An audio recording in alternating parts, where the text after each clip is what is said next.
ഏറ്റവും പ്രതിസന്ധി നിറഞ്ഞ ഇടമേതെന്നറിയോ? ഏറ്റവും വിഷമം നിറഞ്ഞ ഇടമേതെന്നറിയോ? അൽ ഖബറു അവ്വലു മൻസിലും മിൻ മനാസിലിൽ ആഖിറ. കിഴക്കേക്കുഴി മുസ്ലിം ജമാഅത്തിന്റെ പള്ളി മിനാറത്തിലൂടെ ഒരു ദിവസം അതാ ഒരു വാചകം കടന്നു വരാറുണ്ട്. ഇന്നാ ലില്ലാഹി വ ഇന്നാ ഇലൈഹി റാജിഊൻ. അന്ന് നമ്മുടെ പേര് പറയും പെങ്ങള്, അന്ന് നമ്മുടെ തറവാട് പറയും പെങ്ങള്, അന്ന് നമ്മുടെ വാപ്പാടെ പേര് പറയും പെങ്ങള്, അന്ന് നമ്മളെ കുറിച്ച് എന്ത് പറയാൻ പറ്റുമോ അതെല്ലാം പറഞ്ഞ് പരിചയപ്പെടുത്തിയിട്ട് മരണപ്പെട്ടുവോ എന്ന് പറയുമ്പോ നാടിന്റെ പരിസരങ്ങളിൽ നിന്ന് നാട്ടുകാരെല്ലാവരും നമ്മുടെ വീട് ലക്ഷ്യമാക്കി ഓടി വരികയാ. അല്ലാഹുവേ, അവരെല്ലാവരും നമ്മുടെ പേരല്ലല്ലോ പറയുന്നത്. മയ്യത്തെപ്പോഴാ എടുക്കുന്നത്, മയ്യത്തെപ്പോഴാ കാണുന്നത്, മയ്യത്തെപ്പോഴാ കുളിപ്പിക്കുന്നത്, മയ്യത്ത് നമസ്കാരം എപ്പോഴാ? നമ്മുടെ പേരില്ല, നമ്മുടെ അഡ്രസ് ഇല്ല, നമ്മൾ ചെയ്തതില്ല, നമ്മൾ പറഞ്ഞതില്ല. അല്ലാ അല്ലാ, ഒരു വെള്ളത്തുണിയിൽ പൊതിഞ്ഞിട്ട് നാട്ടുകാര് ചുമലിലേറ്റിയിട്ട് പരിശുദ്ധമായ കലിമയുടെ താരാട്ട് പാട്ടുമായിട്ട് അല്ലാഹുവേ, കിഴക്കേക്കുഴി മുസ്ലിം ജമാഅത്തിന്റെ വഴിത്താരയിലൂടെ നമ്മുടെ ജനാസ കൊണ്ടുവന്ന് പള്ളിയിൽ വെച്ച് നമസ്കരിച്ചിട്ട് അല്ലാ അല്ലാ, അൽ ഖബറു അവ്വലു മൻസിലും മിൻ മനാസിലിൽ ആഖിറ. ഇന്നലെ വരെ നീ കിടന്നുറങ്ങിയ നിന്റെ ഭവനത്തോട് സലാം പറഞ്ഞു. ആ ഭവനത്തിൽ വെളിച്ചമുണ്ടായിരുന്നു.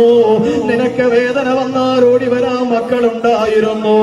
മോനെ മോളെ എന്ന് വിളിച്ച അല്ലാഹുവേ, ഹോസ്പിറ്റലുകളിലേക്ക് നിന്നെ ചുമന്നു കൊണ്ടുപോകാൻ ആളുണ്ടായിരുന്നു.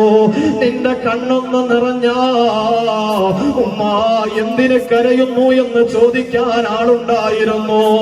അല്ലാഹുവേ, നിനക്ക് വേണ്ടി തയ്യാറായ കുഴിമാടത്തിലേക്ക് നിന്റെ ജനാസ വെച്ചിട്ട് പലകകൾ നിരത്തിയിട്ട് മണ്ണിട്ടിട്ട് മിൻഹാ ഖലഖനാകും വഫീഹാ നുഈദുകും വമിൻഹാ നുഖ്രിജുകും താറത്തൻ ഉഖറാ.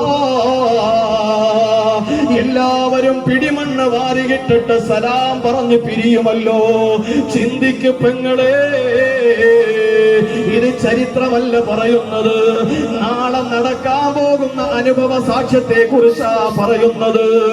ആ മയ്യത്ത് കട്ടിലിൽ കേറാത്തവരുണ്ടോ? ലൗകാനത്തി ദുനിയാ തദൂമു ലിവാഹിദി ലകാന റസൂലുള്ളാഹി ഫീഹാ മുഖല്ലദാ. ദുനിയാ തദൂമു ലിവാഹിദി ലകാന റസൂലുള്ളാഹി ഫീഹാ മുഖല്ലദാ. മോനെ, മയ്യത്ത് കട്ടിൽ കേറാത്തവരുണ്ടോടാ? എടാ, മയ്യത്ത് കട്ടിൽ കേറാത്തവരുണ്ടോ? അങ്ങനെ കേറാതിരിക്കുമായിരുന്നുവെങ്കിൽ ആരാ കേറാതിരിക്കാനുള്ളത്? മരിക്കാത്തവരുണ്ടോ? മരിക്കാത്തവരുണ്ടോ?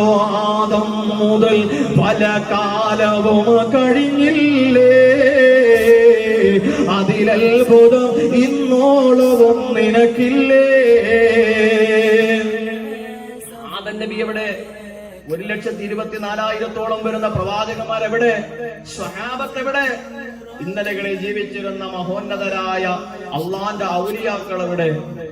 ഈ നാടിനെ വളർത്തിയ സ്വാലിഹ് ഉസ്താദ് എവിടെ? അവർക്ക് പിന്നാലെ ജീവിച്ച നമ്മുടെ വാപ്പയും ഉമ്മയും ഒക്കെ എവിടെ? അവർ പോയെങ്കിൽ അവർക്ക് പിന്നാലെ നമ്മൾ ഓരോരുത്തരും പോകും. അതിനെക്കുറിച്ച് ചിന്തിക്കാനാ പറഞ്ഞത്. ലൗകാനത്തി ദുനിയാ തദൂമു ലിവാഹിദി. ഈ ലോകത്ത് മരണമില്ലാതെ ഒരാൾ ജീവിക്കാൻ അള്ളാഹു അനുവദിച്ചിരുന്നുവെങ്കിൽ ലകാന റസൂലുള്ളാഹി, അത് അള്ളാന്റെ ഹബീബായിരിക്കും. അള്ളാന്റെ റസൂലിന് മാത്രമേ അങ്ങനൊരു സൗഭാഗ്യം വരാനുള്ളൂ. പക്ഷെ അള്ളാന്റെ റസൂലും മരണത്തിന് വിധേയനായി. എങ്കിൽ നമ്മൾ ഓരോരുത്തരും ഉറപ്പിച്ചോ, ആ ഖബറിന്റെ ഉള്ളിലേക്ക് നമ്മൾ കടന്നു ചെല്ലുമല്ലോ.